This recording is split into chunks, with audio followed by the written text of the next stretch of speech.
Alors, c'est assez clair désormais, les marchés pensent que la BCE va amplifier son action dans 2 semaines, pile poil, le 17 octobre, jeudi, date de la prochaine réunion de la Banque Centrale Européenne. Bonjour Thibault. Bonjour David. Thibault Prébet, directeur général adjoint de la financière à Bevel.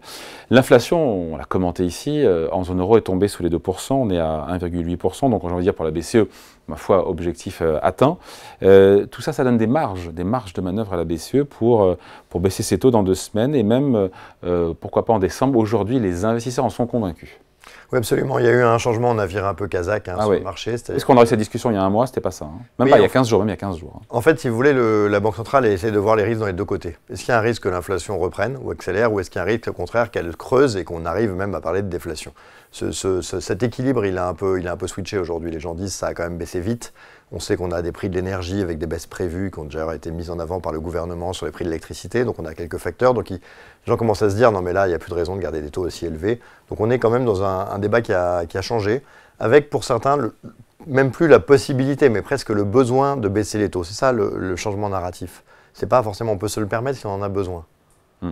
Et d'ailleurs, quand on regarde les projections, aujourd'hui, les investisseurs misent à 100%, encore une fois, j'y reviens, sur 2 assouplissements monétaires, un en octobre et un en décembre. À juste titre, c'est dans le même sens. Il faut vraiment comprendre en fait un peu comment ça fonctionne sur l'inflation. L'idée, elle est très simple. C'est au-delà des sociétés qui empruntent plus, qui créent plus d'activité. Si on vous dit, je sais pas moi, votre lave-linge, votre voiture commence un peu à donner des signes de faiblesse et que les taux sont à 0, vous dites bon bah allons-y, je change. Si les taux sont à 5, vous vous dites, bah attendez, mon épargne elle est rémunérée, je vais attendre que ça ait vraiment sauté. Donc en fait, vous reportez vos consommations industrielles. Alors on voit bien qu'aujourd'hui, le point faible dans la zone euro, mais d'ailleurs aussi aux États-Unis, c'est plutôt l'industrie, qui est plutôt dans une situation assez difficile. Donc en fait, garder les taux élevés, ça vient plomber l'industrie. Ça a très peu d'effet sur les services, parce qu'effectivement, quand les taux sont à 5 ou à 0, vous n'arrêtez pas tellement votre abonnement Netflix, parce que vous n'avez pas ce côté de repousser, quoi. Et donc du coup, en fait, aujourd'hui, les taux élevés, c'est difficile pour l'industrie qui est plutôt en difficulté, sans être très utile sur les services qui restent un peu inflationnistes. Donc les gens se demandent en fait quel est vraiment l'intérêt de garder des taux aussi élevés.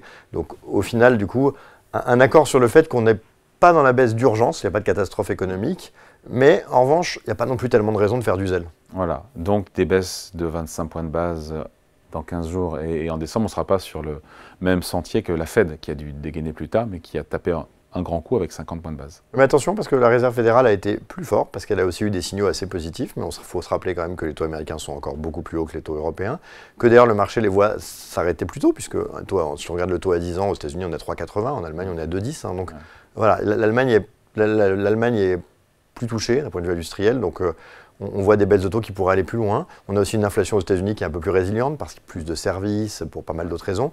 Donc c'est vrai que le sentiment général, c'est qu'aujourd'hui, le risque de la surchauffe d'inflation ou de ce qu'on appelait un peu le double top, c'est-à-dire l'idée que ça avait baissé mais que ça allait revenir, qui était un parallèle avec les derrière nous, a 70, priori.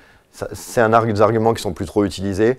Après, voilà, les gens ont toujours cette image que la baisse de taux fait suite à un drame. Là, la baisse de taux, elle fait suite à quelque part, vous le disiez, un objectif atteint. Donc, ce n'est pas tout à fait la même chose. Et donc, à la fois, pas forcément donner le sentiment qu'il y a une urgence à baisser qui pourrait inquiéter les gens, mais pas forcément non plus trop traîner en gardant des taux qui ne sont pas tellement cohérents avec l'état de l'économie et un besoin de frein qui n'existe plus. Donc la BCE, elle passe à la vitesse supérieure en ce sens qu'au départ, on avait compris que peut-être elle baisserait chaque trimestre. Là, maintenant, si on a bien compris, ça sera plutôt a priori à chaque réunion. Oui, toute chose égale par ailleurs, si le pétrole retourne à 90 $, ça changera la donne. En faisant attention qu'il y a encore quelques années, la BCE se réunissait tous les mois, donc c'était plus facile pour elle d'espacer un peu. Là, il y a des réunions qui sont un peu moins fréquentes. Maintenant, on a repris ce rythme de 6-7 semaines qu'a la Réserve fédérale. Et puis c'est vrai qu'effectivement, aujourd'hui, on en parle encore un peu, cette asymétrie, c'est-à-dire que si l'industrie continue à se dégrader, quel intérêt de garder des taux élevés? Et encore une fois, si elle baisse un peu ses taux, on ne sera pas à des taux qui sont sympas. C'est-à-dire, il ne faut pas oublier que quand on se baladait sous l'air Trichet sur une inflation autour des 2, on avait des taux d'équilibre à 2% sur les taux monétaires. Aujourd'hui, on a des taux principaux et de dépôt qui sont à 3,50, 3,65. Donc on a encore beaucoup de marge à revenir aux taux qu'on connaissait avant. Donc elle peut très bien continuer à bouger sans qu'on puisse se dire qu'elle est revenue au taux zéro ou à des choses. Donc la marge de manœuvre de la Banque centrale pour continuer à bouger, pour sortir d'une zone restrictive sans en faire trop, elle est encore assez forte. Dans 6-9 mois, ce sera plus compliqué. Il faudra voir comment les chiffres ont évolué pour voir s'il est temps de s'arrêter en chemin ou s'il faut continuer. Pour l'instant, c'est mission accomplie sur l'inflation. Et quand on regarde, et c'est vrai, les derniers indicateurs économiques publiés, tout ça montre en tout cas un affaiblissement croissant en Europe. Oui, en tout cas pas une dynamique forte, c'est évident, avec quelque part cet élément très sociétal de basculement d'une économie d'industrie vers une économie de service, qui fait que quand en plus on n'a pas une croissance, on n'a pas des conditions monétaires, on n'a pas une géopolitique qui aide, effectivement certains secteurs industriels toussent un peu. L'Europe en a besoin, les pays européens ont besoin d'avoir des taux plus bas. Ce qui est sûr en tout cas, c'est qu'elles n'en ont plus aucun intérêt. Elles en ont besoin pour certaines industries, ça commence à être clair, pour d'autres c'est pas un sujet, mais ce qui est sûr en tout cas, c'est que la balance de l'autre côté de quel est l'intérêt de les garder plus élevés commence quand même à échapper à pas mal d'observateurs. Ouais. Et puis est-ce que la BCE, pour le coup, elle est aidée par l'accélération aussi de la Fed? Oui, elle est aidée parce que, je vous rappelle qu'en général, alors la théorie monétaire a souvent été complexe et a changé. Avant, on disait que plus les taux étaient élevés, plus la devise baissait. C'est plus tellement ça. Maintenant, les gens cherchent du rendement. Donc quand la Fed baisse ses taux, elle peut donner un peu plus de faiblesse au dollar. En donnant un peu plus de faiblesse au dollar, elle a au contraire un risque d'amener de l'inflation. Donc en fait, à contrario, essayer de suivre un peu le chemin pour faire baisser un peu l'euro en face, vous voyez, est un chemin un peu un d'équilibre. Donc en fait, il y a un intérêt pour chaque banque centrale à être plus coordonnée à les autres pour éviter d'avoir des déséquilibres sur les effets de change, sachant qu'effectivement, des changes bas, c'est plus d'activité, mais c'est plus d'inflation aussi importée. Donc c'est vrai que c'est assez confortable pour les banques centrales d'être un peu synchronisées, ça évite des mouvements qui sont plus durs à suivre. Donc il est vrai que cette banque centrale européenne, en tapant un peu avant la Fed, on se disait à un moment, est-ce qu'elles ne peuvent pas être inconfortables?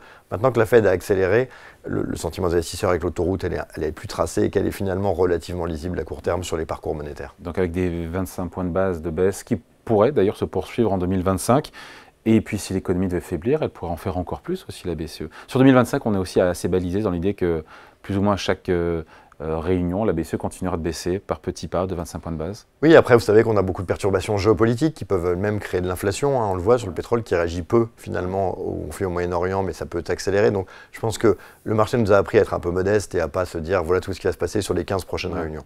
Mais ce qu'on sait en tout cas, c'est que l'idée que les taux doivent baisser pour revenir à des niveaux entre faiblement restrictif et neutre. Autour de 2%. Et voir ce que ça donne. Voilà, probablement 2 en Europe, 3 aux US, sur un rythme relativement calme. Et voir après comment ça se déroule et comment l'économie accompagne.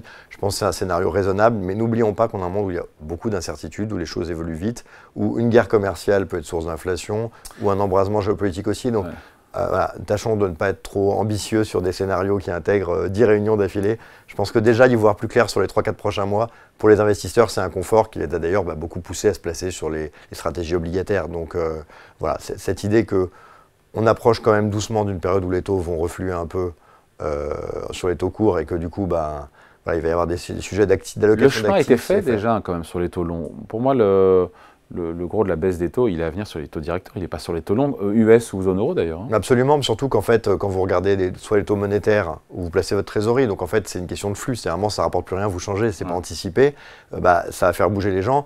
Et puis après, même sur des maturités assez courtes, les taux peuvent encore baisser, mais il est vrai que sur le 10 ans, l'anticipation des baisses de taux elle est déjà là. 2, faut avoir envie d'acheter des obligations longues parce qu'on nous parle de déficit, on nous parle de risque, etc. Donc on dit toujours en fait les obligations longues, ce qu'il y a vraiment besoin. Donc c'est vrai qu'aujourd'hui les investisseurs, depuis quelques mois, sont beaucoup focalisés leur attention sur ce qui se passe sur les taux monétaires et sur les sujets courts et mettent dans les maturités à 10 ans et plus une logique qui est plus fiscale, politique. Et donc c'est vrai que c'est un peu dissocié dans l'analyse, mais aujourd'hui le focus des marchés il est quand même vraiment sur les taux courts. Aussi parce que, et encore une fois il faut le rappeler, ce qui fait monter les marchés c'est les flux. Si vos rémunérations du monétaire commencent à être très faibles ou inférieures à l'inflation, les gens commencent à se demander s'il ne faut pas changer de crèmerie et créer de nouveaux flux. Donc en fait, la première partie, c'était l'anticipation.